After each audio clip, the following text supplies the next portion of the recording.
All right, my cosmic crew, this episode is so freaking good. If you've ever wondered how to actually tap in to your psychic abilities in a grounded way, this conversation is going to blow your mind. Today, I'm talking with my friend Mary Buckingham, a gifted psychic and Akashic record reader, and we are diving deep into how to unlock your psychic senses, even if you don't think you have any. The connection between your psychic abilities in astrology, because yes, your birth chart literally tells you how you receive intuitive messages, how ancestors communicate through different psychic senses, and how to tell when they're reaching out. This is one of the coolest things we talked about. Actually, no, I take that back. I think this is one of the coolest things we talked about. Why the planets are actually sentient beings that speak through you and how to listen to them. That blew my mind because when she said that, I got what she was talking about. Because when I read someone's birth chart, I can see those planets talk through them. I can feel the energy in them. And then lastly, we talk about the truth about clearing out other people's energy from your field in a way that actually works without overcomplicating it.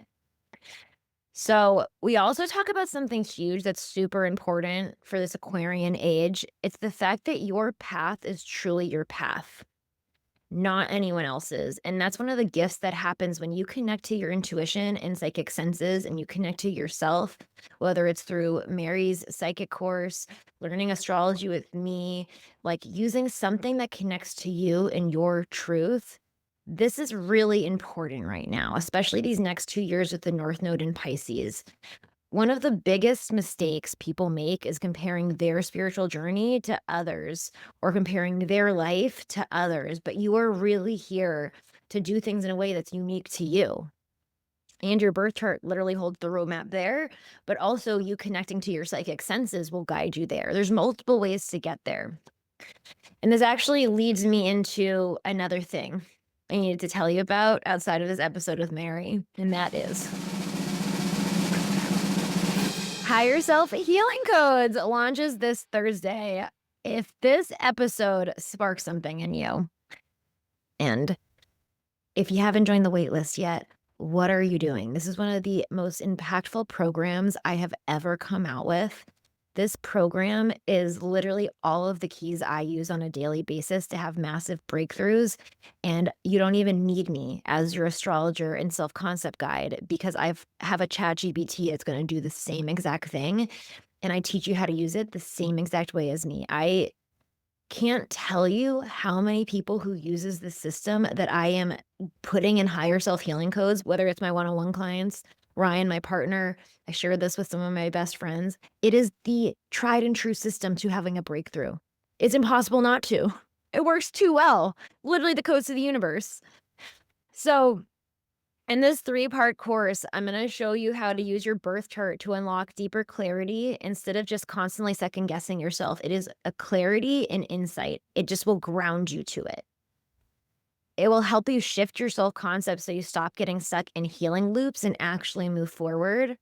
And you're going to learn how to process emotions in real time and transmute them into your power so you don't spiral and stay stuck in doubt. That's not the way to your highest self. This program isn't about gaining more awareness. I think we've all done enough self-development programs, gotten enough energy readings that have taught us awareness. It's about the integration, in the deep healing, in the co-creating, in the actually becoming on a moment by moment basis. If you ask any client who's ever worked with me, I am deep as fuck. And this program is also deep as fuck because the reason I notice people get stuck in self-awareness, I'm going to call them self-awareness healing loops, is because no one actually understands what it takes to integrate that awareness into their life to have real changes. You don't need to take years to find self-love. You could find self-love in a month using this system. I'm not kidding. I've helped multiple clients do that. Have deep and profound shifts in a month when they've been working with other coaches for 3 years, 4 years, 5 years. Me too. I was healing since I was 9, and when I found this system, it's like boom, boom, boom, boom. It's literally the map to the cosmos. I've never been more excited about something. So Again, it's about embodying the version of yourself who lives the life you want. Embodying your higher self, aka higher self healing code. So if you haven't joined the waitlist yet, what are you doing? You get a special $200 discount if you join the waitlist, and it's only available 48 hours after higher self healing codes goes live, goes wild. So get on the waitlist. It's in the show notes. Okay, let's get into the episode because you are going to love this episode. The nodes are now in Pisces and Virgo. So the North Node, I talk about this on my podcast all the time, is a collective karmic destiny point. Like it's pointing to where humanity is meant to evolve, whether we want to or not. And with the North Node being in Pisces, we are evolving towards more spiritual times, towards tapping into that information that's been hidden from the human consciousness because it's beyond our mind. So it's like when we, you know what I'm saying? It's almost like we have these boundaries in our mind because we are on this material plane and we're not in our expansive limitlessness. And so, because of that, we've lost some of the hidden knowledge and secrets, which is our intuition, which connects us to truth. And we're moving into more of that energy. We're moving into spirituality, being surrendered, stepping into the unknown. And it's really scary for people because on the South Node is Virgo, which is our practical day to day reality. It is the numbers. It is the facts. It is the knowledge. It's like hardcore evidence. You can touch it, you can feel it. But with the North Node in Pisces, you can. And so what's interesting is at the same time as the North Node's in Pisces, Pluto is in Aquarius. We're in this Aquarian age. Aquarius is ruled by the planet Uranus, and both Aquarius and Uranus are associated with the Akashic records, which is the idea that we are connected to all of the answers, that all of the answers are inside you, within all of us. And so that's why we have these Akashic record readers. And that's why Uranus and Aquarius are about the higher mind and transcending the ego and accessing things and seeing things from a higher perspective.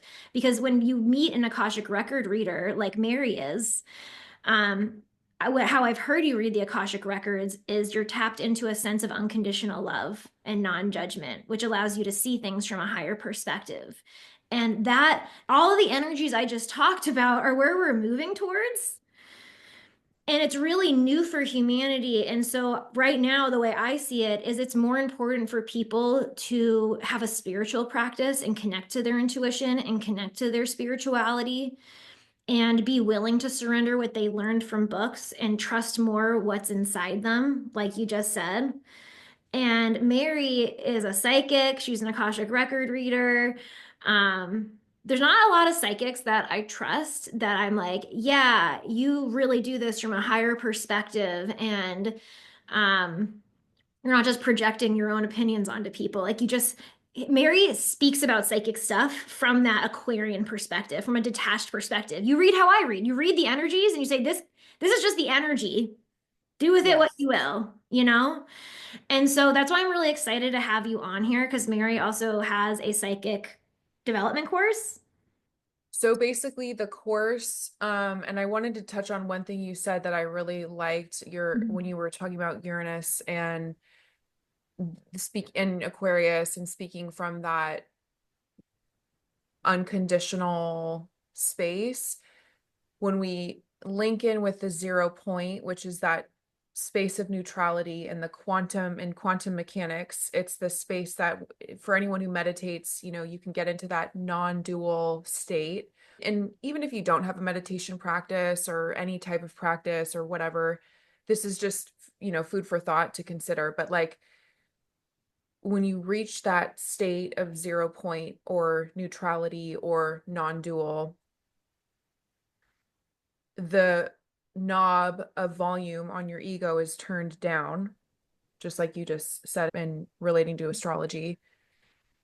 And your personal biases, projections of somebody's probabilities or possibilities in their field, which is all like that's kind of what the psychic energy can tune into, are probabilities, timelines, and possibilities.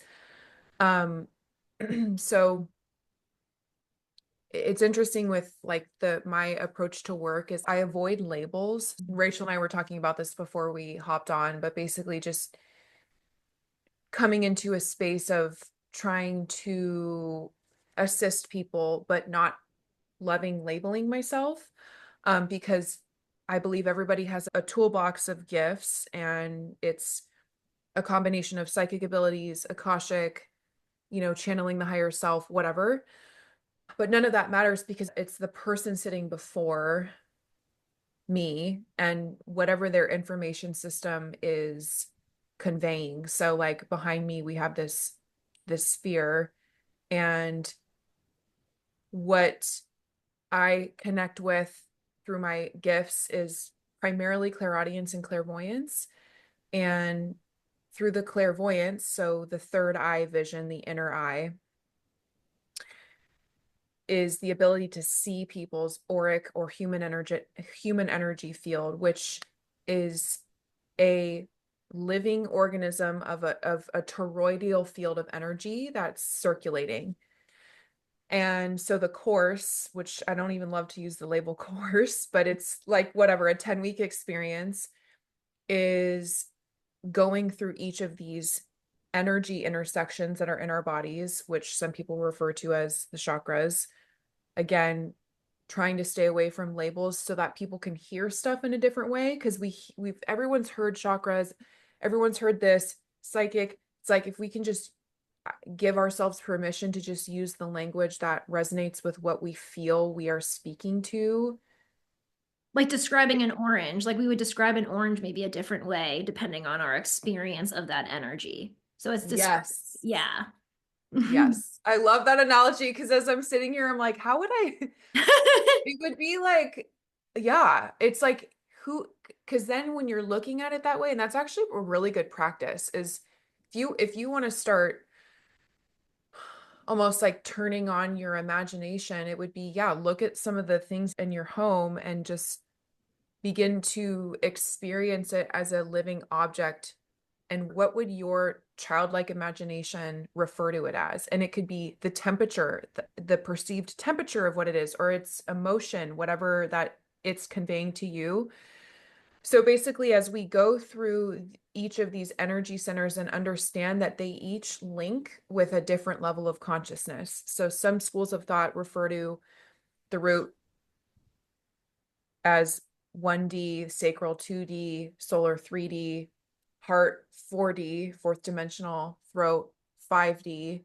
Once we activate these energy centers, we actually are able to link in with those frequencies. So 1D, 2D, it's not like, oh, that's a low dimension. It's just the frequency is it's a lower frequency than the fifth dimension, but it doesn't necessarily mean it's negative when it comes to our bodily system. It just means that when we go through each of these dimensional anchors in our body and kind of tune into them, we're able to understand what consciousness lives within us. So, obviously with our base energy center, security, safety, basic needs being met.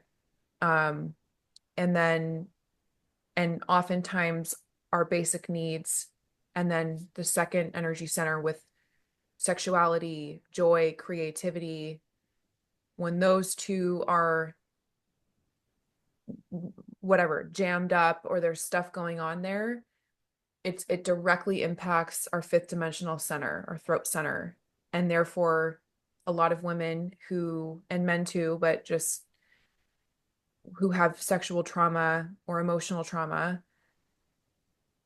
it's almost like you can imagine, and I see this a lot too in sessions where it's like the plug people put into the drain of a shower can Mhm. literally be seen clairvoyantly in the throat. Because if an energy came in to somebody's life when they were 5 or whatever, or even 12 or even 17, and took their life force, violated their physical boundary, emotional boundary, sexual boundary, whatever it was, it's almost like their truth center closes down because a subconscious aspect says, okay, something was just taken from me.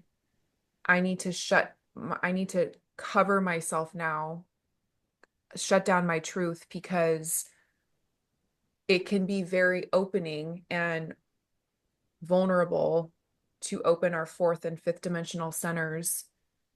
So those lower frequency energies that come in to siphon someone's life force, to vampire, is meant to turn beings off from accessing higher dimensional portals or energy centers or intelligence streams, because it's kind of like we're in this dualistic reality where there are, things working unconsciously through people. And that example also, it's like the person who may have come in to violate that individual typically is completely unconscious. And so the more, conscious and aware we get as we move into this expansive time, that's the other thing too. It's the age of transparency and the age of information. So it's like these things too, The as age of people Aquarius. yeah. So like when people, Aquarius. I feel like I keep like skipping what the 10-week thing is, but basically the age of information, the age of transparency. So people go through these centers and become more aware of what's going on in each of those centers. Inevitably, you're tuning into a higher aspect of your mind to be aware, to do the inner research. And that is what activates these dormant psychic, spiritual abilities that it can take a matter of one session, or someone might go through the first or second energy center within the 10-week experience, do the clearing work they need to clear, and just be like, holy moly, if I just knew that looping pattern that's been carried down my maternal line for 6 generations, and I'm the cycle breaker, okay, then I'm going to get over the victim mentality that might come from that, which I'm not, there's no shame in that. That's one of the biggest programs or, negative technologies that have been implanted into the human collective psyche to keep people suppressed, is that they're not empowered in their own spiritual sovereignty. I have so many things going through my mind. I was just about to take notes, but now I'll say it. Oh my God, so many things you said. So one of the things I heard, and I talk about this all the time with how astrology made me psychic, is because when you learn your birth chart, you start to connect to the highest expression of you, and it allows you to own your truth and see who you are and finally accept these parts of you that you didn't even realize you were rejecting, because you learned to be something else through situations in your life, through trauma, through your family and your ancestry and all these different things. And so as you learn to connect to yourself, like what Mary was saying, as you go through these different chakra systems and you connect to what's actually my energy, my true energy, and not this false energy I learned to put on, you open up your psychic senses because now you're connected to the truth of source, the truth of your source, and you're not mixed up with the distorted source from other people's trauma. And what that made me think of was so you know how Mary said in the beginning how we were all just describing energy, and that is psychicness, but we put labels on this energy. So my labels is I label it through astrology.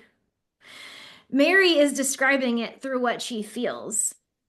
Some people might describe this through different alien starseed things if that resonates with them, right? But what I just heard Mary say was the Taurus Scorpio axis. And Taurus is earth and being grounded and what you can see, the senses, see, feel, touch, hear. Mhm. And when it's opposite Scorpio, Scorpio is truth, but it's also trauma. And the lowest vibration of Scorpio is it's in the weeds, it's in the trauma. And then when it's opposite Taurus, what happens is the highest expression of Taurus is present. Well, Taurus is definitely not present when the Scorpio is in its trauma. And so when Taurus is not present, it's not in its senses. It's not truly connected to what's truly there. It's connected to distorted senses because it's in its Yes. mind. Nailing it. And that's why Scorpio is also the most psychic sign. But the thing is that it's so psychic that it tries to avoid certain pain that it knows it's going to get to truth. And so to get to the highest vibration of Scorpio, you speak truth through your throat and Yes. vulnerability. Is that a current is that a transit or right now or Um, just the relation in the zodiac wheel? that is the relation in the zodiac wheel, but Uranus is in Taurus right now, so it's been awakening us to the highest expression of Taurus. And to awaken us to the highest expression of Taurus, it naturally works on scorpionic energy in you. So it naturally brings you into truth, into facing your deepest fears, biggest trauma. So, for example, highest expression of Taurus is being present, playing the long game, taking your time. But when we're in trauma and fear, we can't take the long game. We can't take our time. We have to go really fast. Blah, blah, blah, blah. But Uranus Yes. and Taurus has been awakening us to take our time. So as we've awakened to, oh, it is safe to take my time, we come more into our truth over in the Scorpio. So it naturally always touches the opposite zodiac sign. Okay, I really love that because it's so much stuff comes down to like the law of polarity and duality, obviously, and then coming into the middle way. And Mhm. I keep coming back to that like non-dual 0 point space because when working with people, it's like I want to be more intuitive. I want to tap in. Like, why can't I connect? And when you were speaking about the rushing aspect or being in the trauma, majority of humanity is in beta brainwave state. And so much of connecting with any of this stuff is through frequency. And Rachel and I were also talking a little bit before about, like connecting with your higher mind, your guides, whatever resonates for you, starseed, galactic origins. I have personally found that the more that people just tune into whatever receptor center is their strongest. So receptor center is just another name for clair abilities, which is another name for psychic tuning. Um, a lot of people that I work with, go ahead. I was gonna say, what could be, can you describe like what someone might notice those different psychic tunings feel like? Like if it's like a knowing or like a feeling Yes. or So a lot of people that I work with who are more clairsentient, which is their feeling center. I'm thinking of a couple people, they struggle with visualization. They don't connect with seeing things. And so when they do guided meditations, they feel disconnected because the language of the way the person is guiding the meditation is all based off of, okay, visualize this, see this color, this tunnel of light, this bubble. So people who are feelers not only have this subconscious thought of like, okay, well, I'm just not going to get it because I'm not seeing what they're saying, and they kind of give up. The biggest thing for feelers is if you're doing a guided meditation or whatever, you're in a practice and someone's heavily leaning into, okay, see this, you focus on the feeling of what it would feel like to be basking in a tunnel of light, to be in the center of your protective sphere, your globe of protection, your shield. You focus on the feeling of that, and which actually is really powerful because ultimately, like when we want to manifest and magnetize what we want, it's all about what we're feeling and deeply subconsciously in belief of. And then with clairvoyance, that's the visual.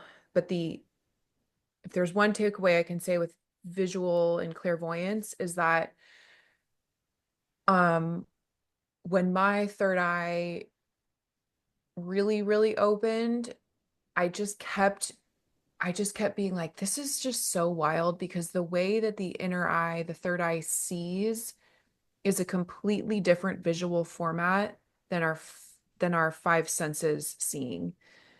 So I think when people kind of want to get to that space, they're forward thinking of seeing things the way their eyes would see. Whereas I always say, kind of do the opposite, let go of how you've been trained to see things through your five senses and it's almost like you just kind of dive inward and allow your soul, you can even say, show me what I am not allowing myself to see, or show me what I need to see, whatever language feels good for you. Because a lot of times too, there's deep programming of fear of seeing into the unknown.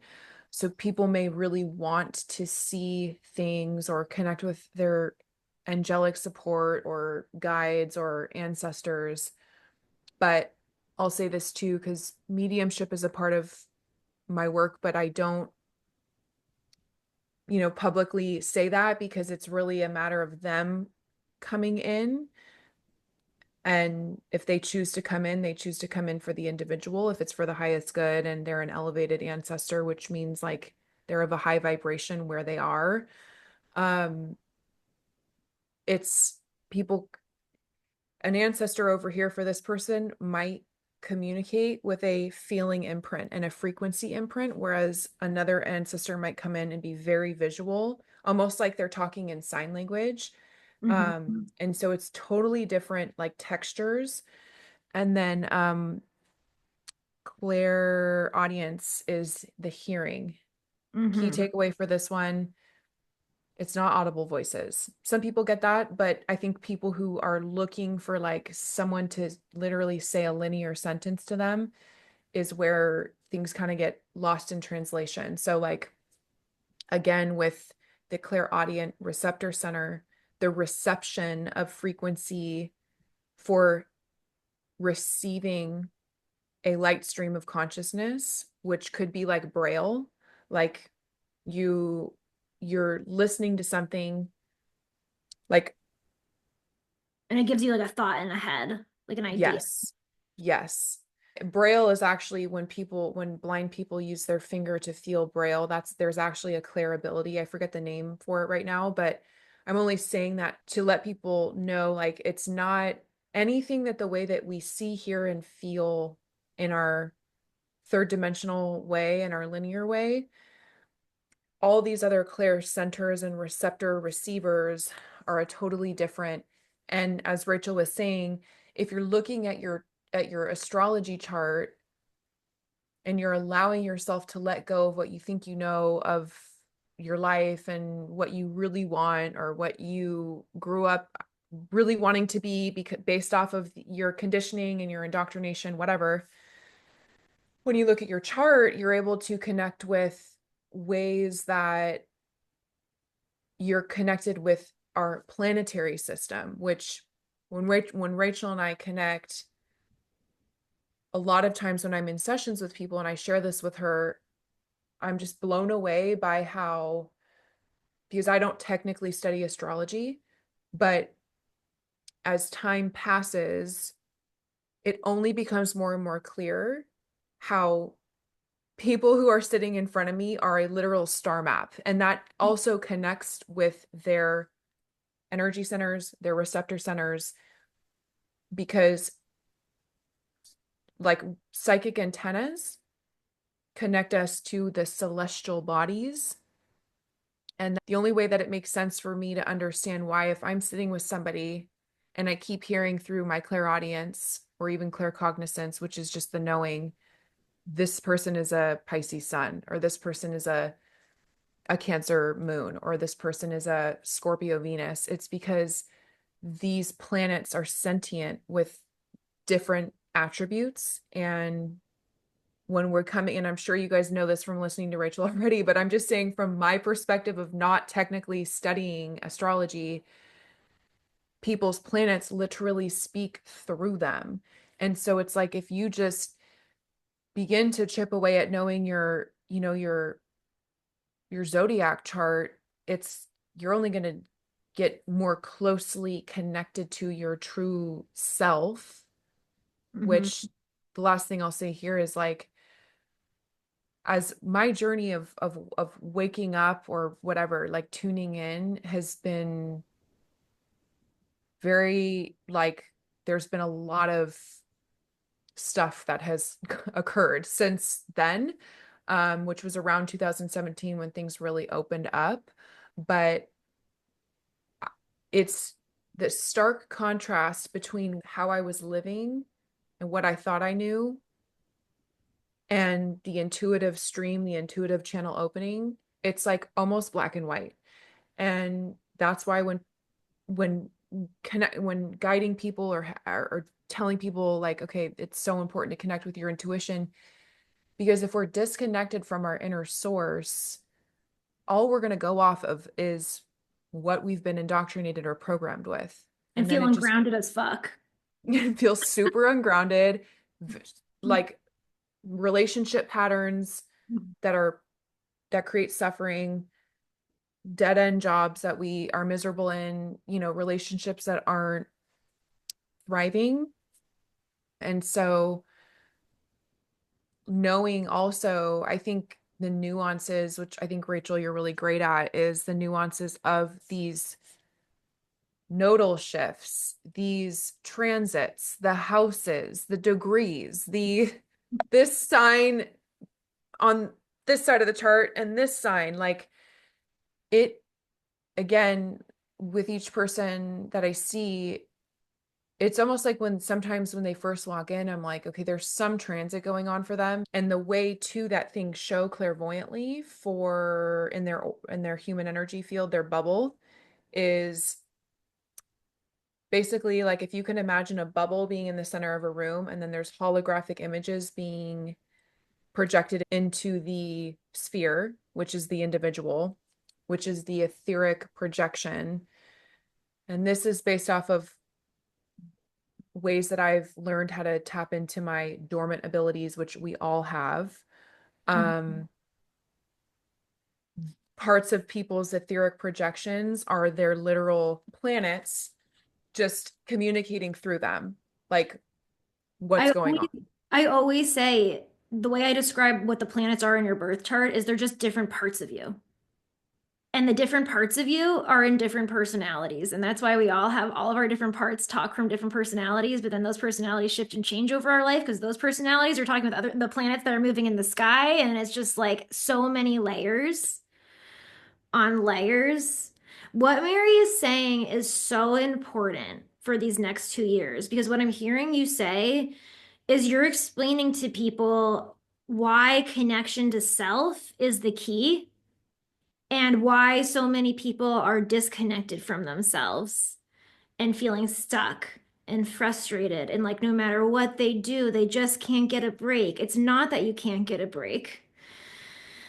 It's not your fault. It's that there's a lot of shit that's happened in your life and in the planet and a lot of karma that needs to be cleared. And we're in karma clearing time. And the way you do it is by doing something like Mary's course and learning to connect with your psychic senses, starting to connect with your astrology and trusting it more than you trust what you learned from Joe Schmo. Trusting it more than what you learned from that marketing agency that you hired. And they said you have to do your business this very specific way. And it's like me and you talked about before we got on this call that like what we're being molded and shaped into is to trust how we feel more than what we know and something outside of us that's very structured and Capricornian. That's what I've been talking about with devotion. I've been talking about moving from discipline to devotion and how the way you do it is you connect to feeling. And that's why I bring up Layla Hormozi, the business coach, all the times, because she's like, I learned to not trust what I feel. You just got to be in business and blah, blah, blah. And she does have $100 million. But here's the thing. Tons of people have all that money and are not happy because they have remained disconnected from themselves and instead connected to the goal. And we valued that for so long. But Uranus is in Taurus, breaking up our values and showing us that that's actually held us back. It's actually put us in a box. And so, yeah, I just think it's so important more than ever for people to connect to those energies. Because here's the thing, you'll start to notice how all of these systems connect. Like, I know what Mary's talking about because I talked about in one of my very first podcast episodes how when you start to study astrology, it will open up your psychic senses. When I took a psychic school over the summer, I know the planetary energies and I know what they feel like. And one night I woke up and it was like 3 a.m. and I knew the moon was in Taurus and Uranus was in Taurus. And so whenever the moon meets up with Uranus, it's like this electrifying energy in our emotions. Like it's like sudden wake ups, feeling electricity. And so because I knew the moon was in Taurus, when I woke up at 3 a.m., I felt that buzzing energy. And I thought, I wonder if the moon just touched Uranus, like if it moved to the exact degree where now they're together. I checked my phone, they had just moved together. And that's when I Yes. woke up in the middle of the night. And so that is what Mary's talking about. On me and Mary's last call, I'm a Libra rising and Libra Jupiter. And the day we had our call was on the last day the nodes were moving out of Aries and Libra, which is usually like a big bang day. Like I'm a Libra rising, so like last chance to transform, final go time. And she texted me after the call and she said, Rachel, do you have Libra in your chart? I'll tell you what it means in a second. I said, yeah, I have a lot of Libra, a lot. So this is like a big transit for me the last 2 years because my Jupiter just makes everything. My Jupiter's in Libra with my ascendant.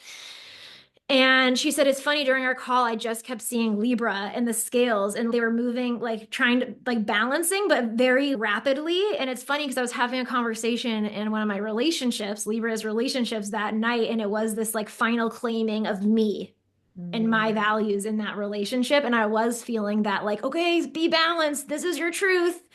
And she nailed it on the head. And she knew the sign and she knew the energy in my chart. And she didn't know my chart. And me and her have done this with more things, like with, like that There's is been, like yeah, magical. you're so sweet. Well, it's interesting because I'll say, like, I kept saying to Rachel for the longest, probably every time we've connected, I've just been like, it just blows my mind how with the psyche and archetypes, how the zodiac, if you have your receptor centers open, you're connected to your intuition, you will literally receive downloads from archetypally through your third eye center of the zodiacs, whether it's through people or just collective energy, because obviously there's the collective aspects of what's going on astrologically, and then there's the micro, which is us, which is the reflection of the macro. And what's interesting about when I was inquiring inward more about, like, how is it, how am I receiving this information? What does this mean for me? And again, another thing Rachel and I always talk about is, like, when I had my awakening, we're indoctrinated and conditioned to look outward, to learn, to study, to get certified, whatever. But my experience of awakening has been only being drawn to people that are empowering, meaning they show you the way back into yourself and how to activate those gifts within yourself and how to know yourself better. But kind of like what you said about the woman you just mentioned, or I'll speak for myself, everything that I was kind of told about life and how things are, again, black and white difference from what I have received intuitively and downloaded personally. We Mhm. truly all are a conglomeration of planetary celestial information. And the more that we can connect with those antennas and understand the mechanics of this stuff, interpersonally, the more that we are aware of where we are, and the less our energy will be siphoned, vampired, taken. We will be able to maximize our dream time, our sleep time, because there's plenty of people that, let's say, if they're really sensitive to full moons, I know I am, or really sensitive to certain transits, kind of like what you mentioned, you'll be able to implement practices to capitalize on that. Okay, so if I'm sensitive to certain full moons, I know exactly what things I need to do leading up to it, that day, that night, what I need to eat, so that you can sleep better. But then also, if you're really sensitive to frequency, to energy, and you have disruptive sleep, you're actually not getting as much restorative of sleep, and therefore your multidimensional aspects are more likely to be, I don't want to say taken advantage of, because that feels a little bit fear driven, but it's like you want to be as much in your power as possible in every moment of each day, including when you're asleep, so that you can maximize on dream work, which is what I'm talking about. When we go into sleep, we tap into our higher dimensional, our multidimensional aspects, which technically click in with multiverse theory, which is where if everything's happening simultaneously, when we are asleep, we're in a different brainwave and we're able to actually access parallel consciousness, whatever is going on in other aspects of ourselves. And those are amplified 100% during certain astrological transits, movements. And so again, it's kind of like a roadmap into what's going on in the sky, because as above, so below. And I'm sure everyone listening is, resonates with that idea, that concept. I think what you're talking about is so exciting, Mary, in a futuristic way of actually healing. Because you want to know what I just thought about as you were talking, with the South Node being in Virgo, North Node being in Pisces, and I didn't realize it till right now. So Virgo is the wounded healer, and it's really based in practices. And how many practices have we had from outside of us that we've learned around healing? You have to see a somatic therapist, and they gotta guide you to the right trauma, and you're gonna have a release, and then you're gonna feel all better. Or like you have to take this course and you have to do these chopping and blah blah blah, and say these weird words and blah blah, and then you'll feel better. And it's so funny because we're shedding, right? Like these processes, these things we've learned from outside of us. And the Pisces energy is taking one foot at a time to connect with yourself. Because going into the unknown, it's like, okay, what does that feel like? Because it's the unknown. Mm. And taking the time to connect with it. And what I've experienced in my life and what I just heard you've experienced in your life is that we can actually gain a lot of healing. Like we can heal trauma by connecting to our psychic senses because it's making us stay here and stay with them Yes. and tune into them. Yeah, it's interesting too, because I think, and it speaks directly to kind of what you're saying, actually. What you just said now has me thinking another thing about the wounded healer archetype is that there is so much wounding around anyone who's a facilitator or a human, whatever, it doesn't matter. Again, trying to stay away from labels, just to leave more room for people to have the power to feel and know and see what they want to know and see for themselves. I'll just share personally, the psychic label, I feel like just has gotten such a bad rap. And yes, people have had negative experiences, or they've had unconscious practitioners who maybe weren't super clear on their boundaries, whatever it is. But I think as we collectively, drop into our personal power and forgive those that may have transgressed upon us or us upon other, we're able to open and expand into those expansive ways of existing, which is multidimensionality, which is really what I focus on teaching people, is like, we are so much more than what we feel, see, and hear in our five senses. Than our And I think, Saturn rules. We're so much more than than what we, yes. yes. And can you expand on that? Saturn's like, Saturn is what you can see, hear, and touch, and then it creates certain rules of how life works. It's like, well, these are the rules of how life works. So this is what we can see, hear, and touch, and it boxes you in from your limitless nature. okay, perfect. Again, another perfect example of how astrology like is able to say something, encapsulate something that is within every single person that I see. There is a way that somebody's Saturn is, and not to only look at it in a negative way, but like, I know with how Rachel approaches her work, it's like, okay, and how I do in my way with my sessions, it's like focusing on the empowering aspect, not just the shadow aspect. It is totally important to consider those aspects, but it's also like our brain is it's easier for people to focus on the negative and stay in those patterns versus changing those neural pathways. But it's interesting because it's almost like it's just so simple. It's like people giving themselves the permission to completely unfurl from everything that's been taught from the outside in. And when you give yourself the permission to just clear the noise, whatever that takes. Some people need 4 years of solitude. Some people need to move somewhere and be in solitude for a chunk of a decade, 2 decades. Some people just need a couple weeks. It's just everybody's different.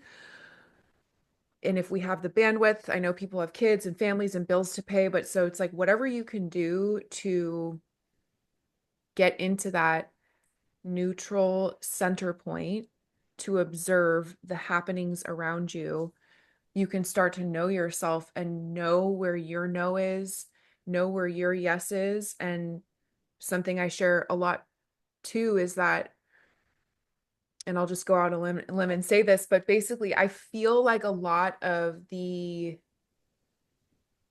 new age, which I personally don't like identify with or whatever, but it's like the self-help, the spiritual, all this space, whatever people want to call it.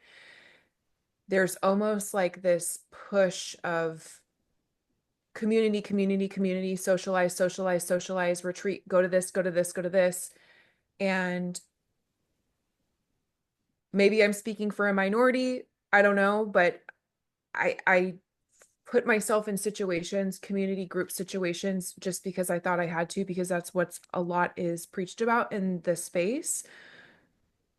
But I think there should also be an allowance for people who might be more introverted, who might be more on the mystic path, or who might be just hermits, to let it be okay. Let it be okay that you can drop into those spaces, but if you need to retreat longer than others, that's fine. Because some people get energized by that stuff. But if you feel like you are being drawn to more of the mystic path and being more in solitude and deep listening, that's perfectly okay too. There's nothing wrong with any of these different ways, but I think it can be confusing because I think the way that our capitalist society, or just like the way things are in the corporate world especially, is favoring extroversion, which is, and so people who are introverted can almost feel like maybe shame or guilt, like, why don't I like to do all those things? Or why do I feel so maybe not as enlivened by a certain event or whatever that other people really like to do? There has to be a balance for all of us. And there's the world of introverts, and then there's a world of extroverts, and it's like a reflection of the polarities, and there's a middle way for everyone. So I don't know, that's another thing that I have personally just given myself the permission to just be like, it's okay if I'm not going to 100 retreats in a year. Doesn't mean I'm falling behind. It doesn't mean that I don't like community. It doesn't mean that there's something wrong. It's just we all have these different templates. Mary, do you know what I would say? I would venture to say a lot of people are feeling the way you're feeling right now, because I've talked to a lot of people who are feeling that way. And this is my thought process on it, knowing the astrology, like say like how I then connect it to how I'm feeling, is we're entering into new way of doing life, right? And when I think of Aquarius, yes, Aquarius is about groups, but Aquarius, to find the power side of Aquarius, it's coming into the truth of who you are and then finding a group that is unique enough to align with you, you know? Love that. I really love that. And also Aquarian is about being detached and having space. As much as it's about being in community, it's about owning your uniqueness within the community. And I do think community has been pushed a lot because we do need that connection. But now what's happened is it's interesting. It's almost like we've been so disconnected relationally, but we've also been disconnected from ourselves. So it's like we disconnected relationally in order to go after the goal and be masculine. I'm getting an epiphany just from what you're saying. Yeah, right. And then what happened is like, okay, we're like, oh shit, that was bad. We need community. So we started bringing community and trying to heal still from the goal-oriented way. And now we're realizing, fuck, what we have to do is actually get rid of it all, take it all off the board, go into the unknown, connect with myself, figure out who am I. That's the North Node in Pisces. Pisces is solitude. Does this connect? Because someone just mentioned this last weekend that this is the year of the hermit. Is there a correlation because of the number 9? Oh, because nine is endings and Pisces is also ending. So yeah, whenever we end things, we have to go inward and figure out who we are to have a new beginning and connect to the new beginning. So yeah, everything you're Okay, saying. I have a question. So, because it was about the tarot and nine. Do you find connection in, because I don't read tarot, but Bro. is there any correlation with astrology? I guess you just said it because nine with endings, and I really love when you were talking about. I feel like I want to go, like, I want to have this said again because it was so like when you mentioned the aspect of Aquarius and how it's community oriented. I think the most important nuance that like you touched on is because of people being so disconnected from self, it's like the disconnection is caused by these programs and these ego stories, whatever, that drive them into things that the ego is telling them they need to do to be a certain way that's in alignment with community thinking, but is actually just putting them in maybe spaces with people that they might not be as like-minded with, which then is installing deeper stories around like I don't belong, like I'm separate, or should I even be doing this, or like what's The wrong with Pluto me? wound, the Pluto and Aquarius wound that we got as soon as Pluto entered Aquarius. Yeah, everyone thinks there's something wrong with them. Oh my They're just giving gosh. up. This is so okay. So this is the other thing is when I see people in sessions, one of the biggest, I don't like to use the word entity or any of that stuff. Like I really, again, stay away from anything that gives something a lot of power outside of self. It's like, okay, negative thought form. There's something wrong with me. There's so many different ways that that gets installed, but that has been such a big one where people and the visual that I get a lot with this is like, let's just say you're imagine we have this human energy field, like this globe behind me, and then there's our center, our rod or our spine, which connects anchors between heaven and earth. When people kind of get, here's your center point, and people kind of float this way, here's their center point, but they're all the way over here. That part of them that's kind of floated away, of course, is going to think there's something wrong with me because they're not stationed.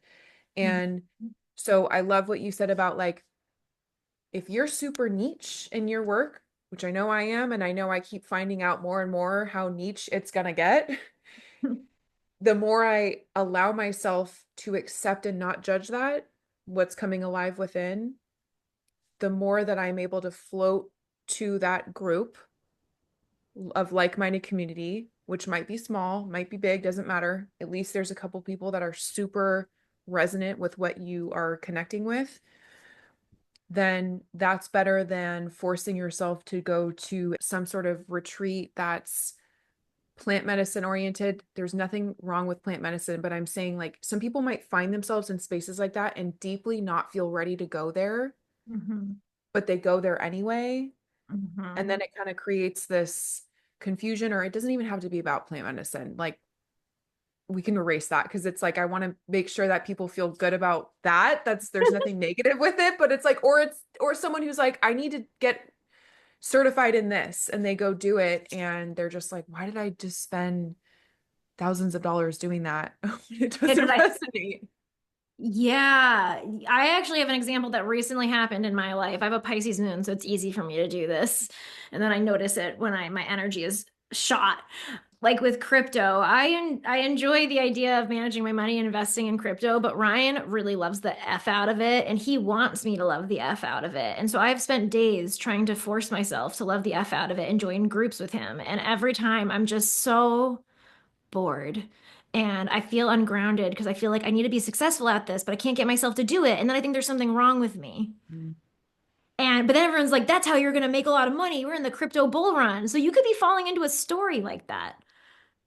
Oh my gosh. And especially the crypto thing too, I feel like in this community is like taking off because I have friends too who are getting super into it and they're kind of like, you're sleeping on this, and I'm the same. It's like I don't know if it organically comes, because I've done enough things that I didn't really want to do only because I thought I needed to do them. And that's been played out personally. And I'm like, I would rather take what someone would perceive as an L, a loss. For me, it's a win, because I know that I'm not going to expend more of my life force energy on something that I think I need to do for the sake of doing it. I'm curious too. So with the nodes, the North Node in Pisces, if you have a moon in Pisces, what are the implications for somebody with a moon in Pisces and then the nodal placement? So if anyone has any placement in Pisces and the node moves, so the node is at 29 degrees right now, and the node's going to move backwards through to the degrees. So it's going to go to 28, 27. If anyone listening to this looks at your birth chart, you have planets in Pisces, they will be at a certain degree. So I have an 8-degree Pisces moon, so the North Node's not going to hit my moon until almost towards the end of this nodal cycle. But basically, the North Node's a karmic destiny point you gain in that part of your chart, or if we talk about a planet, you have gain in that part of you. So for me, my moon is how I meet my emotional needs, how I find emotional fulfillment. My moon's in the fifth house, so it's my creativity and connecting to my true creativity. And Pisces is also fears, and where you self-sabotage yourself. And I definitely have fears around my creativity and my authentic self-expression and like the stuff I put out there. So it could be that by that time I come more into a surrendered experience of my creativity, and I'm like just it's a part of just meeting my emotional need at that part. It's like, oh, okay, this is fun. So I'm just doing it because it's fun and it's fun and it's fun, and I'm more surrendered, and it's making me feel more grounded and like I'm meeting my needs. So Mm. like depending on what planet you have there, that part of you, it's going to gain. Okay, that makes sense. I'm curious to, with people who may not have, let's say, Virgo or Pisces placements, what the implication is for that. I'd be so curious if you pick up certain like aspects in people's charts when you're reading their chart. So if they don't have Virgo Pisces placements, but you have placements in other planets, those planets in your birth chart could be making angles to the North Node throughout. They're going to. Everyone's birth chart, different planets in your birth chart are going to be making angles to that North Node as the North Node moves. Those angles between the planet and the North Node are going to have a conversation between that planet and the North Node. So if you have planets in Sagittarius and Gemini, you'll be squaring the nodes. Mm. When those planets hit the degree that the node is at, so like if the North Node's at 15 degrees Pisces and you have a sun in Gemini at 15 degrees, the core of who you are. It might be a lot of overthinking energy and feeling challenging to surrender and feeling like you don't want to step into the unknown and feeling like you're projecting onto people. And it would just cause a challenge between those two planets. Whereas if you had like your sun in Taurus at 15 degrees while the North Node is at 15 degrees, the Pisces energy is going to assist that Taurus sun of yours and maybe make you a more surrendered Taurus, maybe a more meditative Taurus. Like I'm just giving random examples, but Yeah. it's more of a positive flow of energy. Not to say that the square is going to be a bad thing. It's just like how there any like we have obstacles in life that are a little more challenging to overcome, and then we have things that are easier that we don't really have challenges.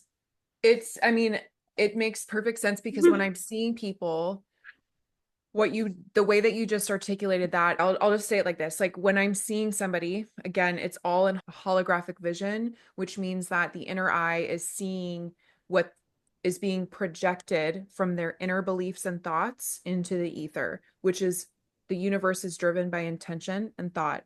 So that makes sense that whatever we are creating by our intentions and our thoughts is being projected outwardly, which is why in this age of transparency, it's like, we can think we're hiding, but we're really not. Like whatever frequency you're emitting, it is what it is. Like that's what you are. So whatever masks you're wearing, You can't fool anyone. you really can't fool anyone. And it's not to say, like, I think it's interesting too, because I know collectively there's like an unconscious fear of being caught, being exposed. And it doesn't even have to be because of behavioral, it's just the energy of that shadow that can feel like this little thing that's being like this light is being shined on, and it's like, I'm I'm being seen right now. It's important to touch on this because it's like when we can just allow ourselves to have a lot of grace for whatever anxieties and fears are surfacing during certain seasons, transits, it's so important. Meaning, if you, let's say you do have a square or whatever, and it might pose more of a friction versus like a harmonious, expansive movement, it definitely can be seen in a session that somebody is going through like this turmoil that's bigger than them.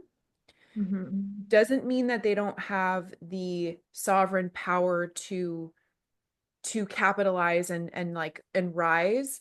It just means that fundamentally, we came here as souls to evolve and expand. So no matter how enlightened and awakened somebody is, it's the nature of this third dimension that we have to evolve and expand. And the planets and their movements and then our antennas that connect with them are what are assisting us in expanding and evolving, which I think it's why it's so exciting. This age of Aquarius that we're entering into on a mind expansive level. I know there's the technological aspect that is part of it, but I personally feel what's bigger is the expansion of organic consciousness. And I know people put so much impetus on the negative implications of AI, which I know you and I have touched a tiny bit on that.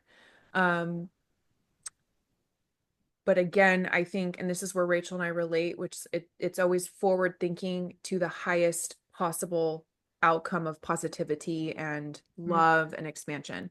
And I think with Aquarius, as people are opening, as their minds and consciousnesses are opening on levels that their intellect cannot understand, they're suddenly going to be more open and understanding of the organic nature of the intelligence that we're all connected by, which overrides and supersedes this fear that we're going to be taken over by something. I think the expansive genius intelligence of the source that we are all fractals of is much greater than anything that can overtake. And again, I know there's been civilizations like Atlantis where the misuse of technology affected that civilization. If that's something that you resonate with, the lore of Atlantis. But I feel like the trajectory in our current lifetime, which many teachers and people in this space say that this is the pinnacle of all lifetimes, is this one. Because of what happens on our planet will affect the entire universe at this particular time. And it really does. I don't know about you, but I do feel that on a deep level that for some reason this, like, even before I really got deep into this stuff, it just feels like there's more of an alertness and a like a waking state of where I am at and why we're here, and how it is a very pivotal time in the awakening, the ascension of humanity. Yes. Well, like, you're very psychic because astrologically, as you were talking, I was like, I can already tell you what a lot of that is. So I talked about how Uranus rules Aquarius, and Uranus is the great awakener. It helps you detach and see things from a higher perspective. Like the Akashic records, we see everything from unconditional love. So you see war and you see the love. Like you just see the pain and you see where the lack of love is, and you still love it because you see that everyone is love. And I think that's even what you were just saying, that we will supersede the evil and the wrong and realize that everything is always okay and will always be okay. And if you've done an intense plant medicine ceremony, you might have gotten that message before. I've gotten that message a couple times. Like when you have like an ego death, when you're like, fuck, I might have killed myself. All right, I have to just accept I might have just killed myself. And then Yeah. I don't know if anyone's getting what I'm talking about. Have you had that experience? 100%. Before you said that, I was literally thinking this is what people experience in a plant medicine ceremony when it can feel like it's going so wrong. And like you're like, oh my gosh, why did I do this? Like this is, that whole thing. And or like even when you're going through your day to day and astrologically something shifts and all of a sudden that doom and gloom is lessened, the weight and the density and the heaviness of it. Like sometimes, like when you were sharing, I don't know if we were recording yet about, I think we were, when the Uranus and the moon had just kind of Oh yeah. aligned. Recording. It's like all of a sudden there can just be this, ooh, this heightening of frequency, and you're just like, oh my gosh, like let's end, please have this end. Only because, and not end because it's bad, but just because for anyone who's psychic, like with full moon energy, or even just doesn't even have to be a full moon. It could be a new moon. It can be um a new moon, I'd say psychically, at least how I experience it. And I'd be curious to see like as we cross check kind of what the technicalities of it are. But like it feels like with new moon, it just feels more like, let's say I'm seeing somebody and their chart disposition at that day is exalted. They have a almost like a glimmer in their eyes, like there's a sense of the world is my oyster, I am the co-creator. The fear and the disempowered energy is just like turned way down, Mhm. versus when someone might be having relational pivots, or like,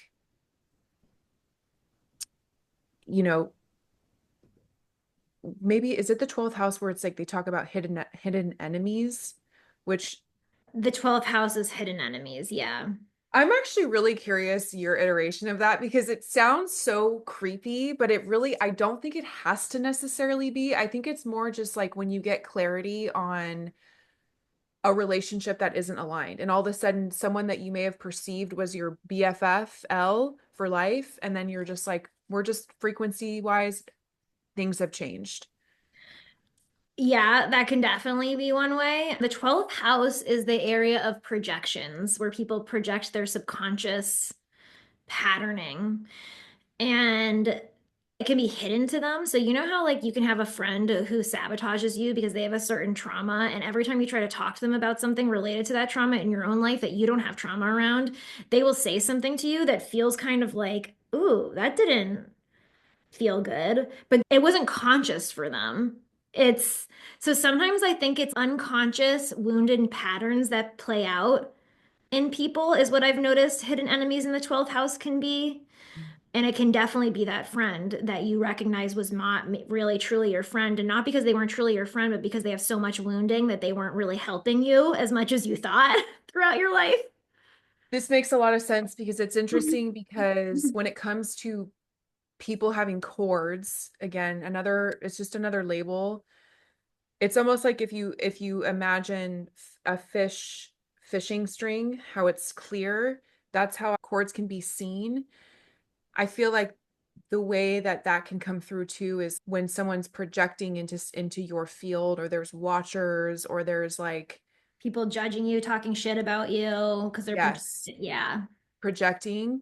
It can actually be, so here's our field and here's the inner projection, and then there's like the stamps that can be placed on the outside. They can almost look like brands, or like they have a very specific kind of way of showing up, where it's like it's clearly not the individuals. And where I'm coming from with people kind of clearing energy is it's less about like h- putting too much energy onto the behavior of the other. It's more like, okay, now I've become more aware of something that maybe I had a blind spot or whatever of boundary wise, and I just need to be solid in where I stand and be super clear on the dynamic and how if that energy is showing up in my field as like taking from me, how is it taking from me? Is it unconsciously? Is it that every time I interact, it just doesn't feel good? Because I think also people, when they want to get clarity on, clearing contracts or clearing energy or cutting cords or whatever, it can be overcomplicated in the mind. And it really comes down to like, how do I feel in this interaction? Like, does it feel good? Connection Is to it, self. That's an example yeah, of connecting to yourself, what Mary is saying. If people don't, because I think I wouldn't understand connection to self unless I heard an example like that. yeah. Yeah. That's what Saturn in Pisces has been teaching us. It's been training us because Saturn is what you can see here right now, but Pisces is our subconscious, and Saturn makes the subconscious material. And so Saturn is helping us put boundaries around where we're draining our energy because we're leaking our energy in a projection field. Pisces is a projection field because we learned this from society subconsciously. Is there another transit, big kind of movement with Saturn right now? Or is it just Saturn and the North Node are going to meet at some point this year. They're building to meet. That's a karmic thing. interesting? But as it's building towards it, it is teaching you to go into the unknown. And that's why certain people can't bear to they're exhausted and they're burnt out and they can't bear to do certain things anymore. That's kind of the start of it. And as Saturn moves towards the North Node, we're having to step into the unknown and be like, well, what do I have energy for? Which is terrifying for a lot of. That really beyond resonates. Like, because it just feels like the untethering from a collective untethering, which collectively, as people untether from things, again, just like we already were touching on, things they thought they had to do, and just finally just setting themselves free to just be like, I was just talking to someone this last weekend who they have a public facing business, which requires a lot of extroverted type output and interaction. And they're actually fundamentally more introverted, private people. But they have a product that kind of requires that for the business to keep businessing. And the irony too, I think with people who are healers or sensitives or empaths who have these businesses are trying to figure out ways to have it align with who and what they really are. And it seems like with Aquarius and the ways, and maybe this is like a positive slant of like the technology, how the technology can assist those who need some shelter to function, and then the technology can kind of do some of that extroverted interfacing on the front end, and then That's the why, people can be a yeah. little bit more. That's why I'm creating my astrology chat GPT because I came to that realization recently of like I am more introverted and I need space and I want more space and that's why I'm creating a thing that's going to be me, but I don't have to be there and people can use it on their own in their own time. Totally. I don't know if you want to share this yet, but is it like building a software? Like, how do you even do that? I am very lucky where I grew up with a dad who is a extreme tech person. He was the chief architect of technology at Oracle. So he was like, he's just super tech guy. He taught me how to build my own chat GPT. He's been a developer for 30 years. So now he's teaching me how to link up with certain APIs and like connect it with I wouldn't know how to do any of this stuff if I didn't have him. Whoa. Okay, so this is really fascinating because it feels like something really big. And it's almost like karmically you and your dad had a contract that were like, this is what we're gonna do and build something massive. It's funny because he's building his own thing. He builds bots every week. He's like, oh, I built this bot like last week. So now he's teaching me how to do it much quicker. But it's funny because in my birth chart, I have a major connection with my dad, with my birth chart. My father and coming into power in my career and money and self-worth is directly linked. Um, Wow. yeah, me and him are kind of the same person anyways, just in different ways. But And it makes sense because like the way that I see that you process info is like very, this is where when you can connect inward and you can get a deeper appreciation for people that have like hidden intelligence. And it's not, what I mean by hidden intelligence is that if people could see the expansiveness on a plasmic or even just etheric level of what it looks like, which can happen when you open your, your third eye, you can really see the depth that somebody is going with certain ways of processing information, data collection, connecting themes with the abstract. We really are organic, highly intelligent beings, which is why, again, I just feel on such a deep level. I know there's like fear and stuff coming up right now with powers outside of us, but it's kind of just like the more that we can just keep all inwardly digging deep and seeing the beauty and genius that we all carry and let that shine, it's just so much bigger and vaster than our five senses could ever comprehend. And also, when I say five senses, like the five senses are extremely important: taste, touch, smell. Like that's how we receive joy, pleasure. So it's not like down putting those or that they're not enough or they're not great and fantastic. But I think if people are feeling fear and ego stuff coming up, just knowing, okay, this sensation that I'm feeling right now is it's limited. It's a limiting thing that a part of me is trying to push out of on a plasmic level. And what I mean by plasma is one of the elements that, or is considered to be one of the elements that not a lot of people talk about. And like ether, it's a higher vibrating form of matter, which is why it can't be necessarily seen until someone opens their, these higher faculties. But they're conduits for information. And when we can open to more of the subtle energy field, which all these practices and ways and things we've been talking about can help with, it allows us not to see things we don't necessarily want to see. That's not what it's all about. It's also about, okay, if we are seeing things that we didn't see before, it's because we're able to now access more compassion and forgiveness and grace for what we didn't know before, what we weren't seeing. And that's more expansive. And it's so topsy-turvy. I feel like so many things are like, it can look so strongly one way and then we experience it and then it just like gets flipped on its back. Yeah, what I just heard Mary say is that when you're connected to your ground, she calls it the center point zero, which is like you're connected to unconditional love. You don't judge the things you've done. You forgive yourself and come into acceptance. And then you naturally can connect more to, you're just love. And the more you connect to love and loving your mistakes, and then what would be the next loving thing is what I heard. Like Yes. you will stay connected to your energy and grounded. And so Mary, this has been such a good conversation. This conversation was like mind-blowing to me. So I'm really I excited to know. I know. I feel like that's how it always is when we chat. It is. It is. That's why I haven't had a guest in a long time, and you're my first guest in a long time. So I'm sure a lot of people will want to take your course because it's important for this next year, guys. Like you learning these senses and what Mary's talking about, and there's no one better than Mary, in my opinion. So I receive that highly. So thank you for saying that. yeah, well, where can they find you to join? So I'm actually right in the middle of redoing my website. You can go to my website and you can book a session and you can access the course. Right now, there's a book a call option. So if that's the option, if you go to my website, that will be it.